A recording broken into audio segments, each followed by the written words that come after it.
Hello everybody, Liz here and welcome to my channel. And as you can see, I look a little bit different. I recently cut my bangs. I'm still getting used to styling it, so I'm going to be probably fidgeting a lot during this video, but ignore that because we are here to talk about A Gathering of Shadows by Miss V.E. Schwab. So I actually finished this a while ago, but I was kind of in like a video slump where I didn't really want to film, didn't have the motivation to film. So I didn't film, but I'm here to talk about it finally after like 60 million years, but I'm here. If you do not know what I'm talking about, A Gathering of Shadows is the second book in the A Darker Shade of Magic's trilogy. So if you don't know A Darker Shade of Magic, it is a fantasy novel set in a world that has 4 Londons, and it has people that can travel between those Londons, and stuff happens, and I really can't tell you anything without spoiling it. I will maybe link my other video down below so that you can check it out and I can explain better what it's about, because at this point, if you don't know what it's about, I'm just gonna spoil everything for you, and I don't want to do that. Let me talk a little bit about it non-spoilery, and then I'll get into the juicy bits later on. My accent is coming out a lot and I'm really oily, but whatever. Okay, so A Gathering of Shadows, I gave it a 5 out of 5 on Goodreads. I read it slower. I find myself these books slower when it comes to fantasy, just to kind of like let it simmer in my mind and kind of get me excited to what's going on. The first part always takes me longer than the rest of it, but I really enjoyed this. I enjoyed the idea that like the first book closed out as kind of like its own entity, that it didn't really kind of, it could have stayed as one, as opposed to this one that ended in a cliffhanger, which, oh my god, that cliffhanger left so many questions, but I'll discuss those later. So again, Ms. Schwab is really good at character development. That is kind of, I think, what I've noticed is her forte. Like, we really get to know the characters through her writing, because a lot of it, like a lot of the plot happens towards the middle and end, so the the beginning is kind of just building up the characters again, like letting us get familiar with them again, where they've been, what they've been up to since the last book had happened. We get a really good sense of what kind of people these are, and I love that. I love that. That's not a diss or anything like that. I absolutely enjoy it. I enjoy Leela and Kale and a few other characters that if I say their names it's kind of spoilery. I like super enjoyed that aspect. Again, I can't discuss a lot without saying like the plot is interesting, the character development is extremely interesting. You know, where she's taking it, we kind of get to explore the world a little more, and that's a lot of fun. So I really enjoyed that. So I'm gonna go into the spoilery bits. You should read this book. You should read the series. I haven't finished the last book. I haven't started it because I'm a little nervous to start it, if I'm being completely honest, because I know it's the end, and I know that a specific character dies, or at least I assume a specific character dies, and I'm extremely nervous, so we catch up with Leela and Kale 4 months after the events of A Darker Shade of Magic.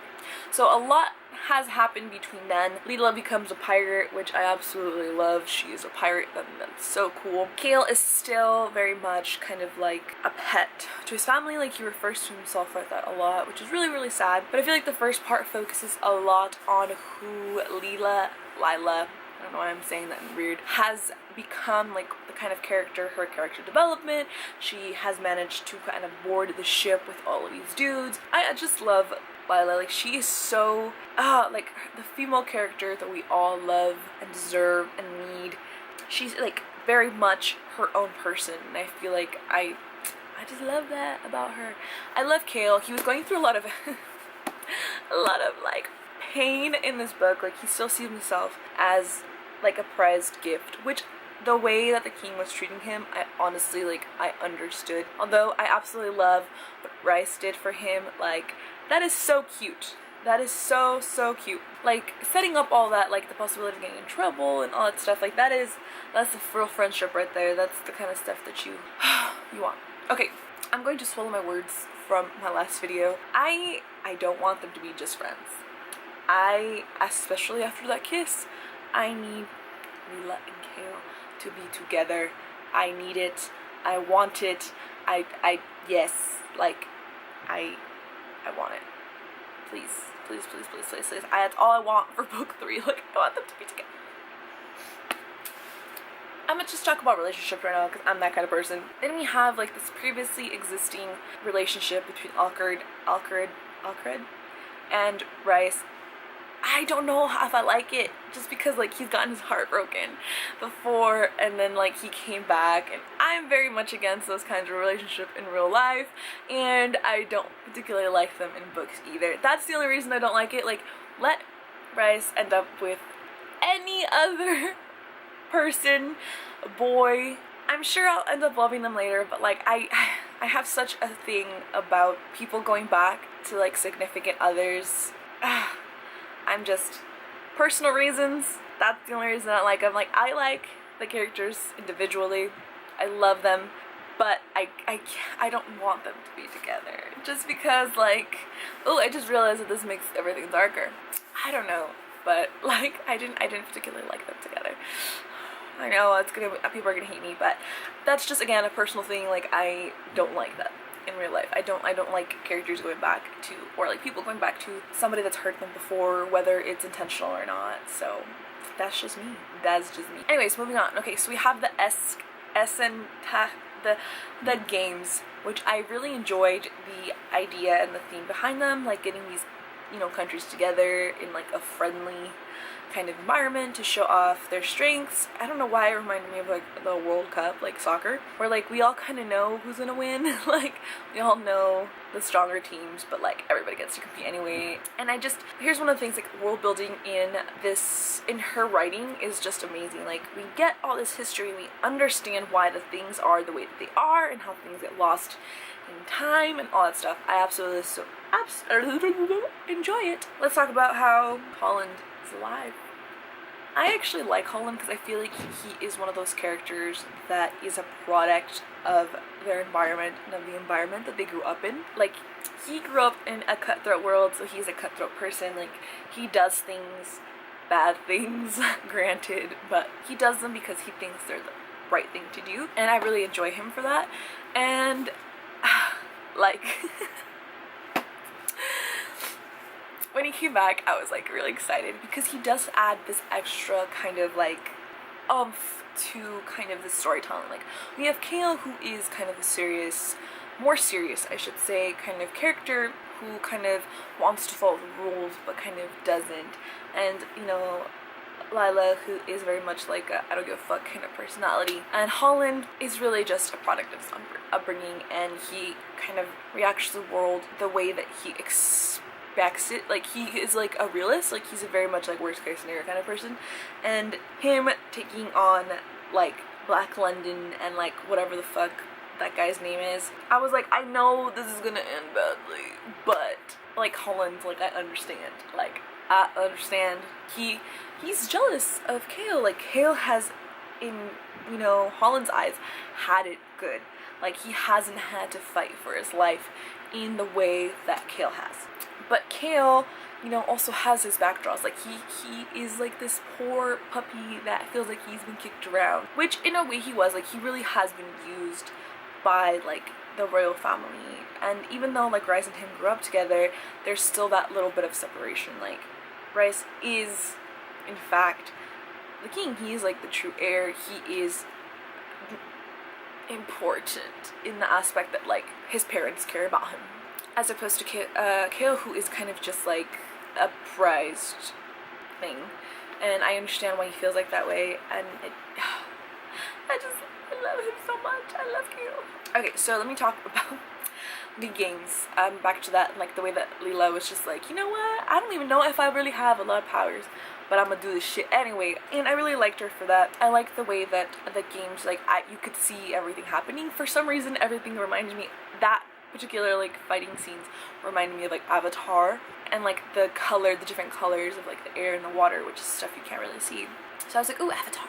That's what I kept thinking, and that was really cool. I enjoyed that. And I enjoyed how much, I'm just saying I enjoy a lot, the way that it was portrayed on both sides. Like, you got to see Kale and Leela, and you got to see kind of the games from all different angles, and it wasn't just kind of like, oh, we're fighting, okay, we're fighting, okay, we're fighting. But no, you got to see kind of like the implications of the games and what they mean to everybody, and the way that each person views these games, and that was so interesting because you couldn't really put down the book at that point. Like, that was kind of one of the points where I couldn't put it down. Other parts I was like, oh, I can wait till another time, or like I was able to read them a lot slower, but that stuff was like, ooh, like you were excited to see from the other person's point of view, or, you know, go back to a certain person. Again, the world building, like, we know how each character is going to react, or like we think we know how every character is going to react to certain things, and then they don't, and you're just like, yeah, that makes sense, but at the same time you're extremely furious, especially with somebody like Kale, who is kind of, he's stable in a way that like a bomb is stable. He's like like, yeah, but like you set him off, or like, I don't know, like like comparison, Ben's ball still, if you don't move it.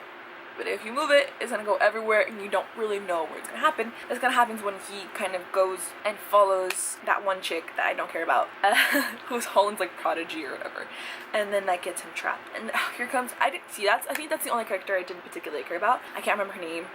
Starts with an O. I get her role, I understand her role, and I understand her perspective. Again, I didn't particularly care. I'm sure I'm gonna care later, but I didn't care for her perspective. The only reason I cared is because like we got to see Holland in a different light, and then we see Holland become like, he did a bad thing for a good reason. Like, he's bringing life back into White London, and that's beautiful. Again, bad thing for a good reason, you know. Like, I don't think Holland is a bad person.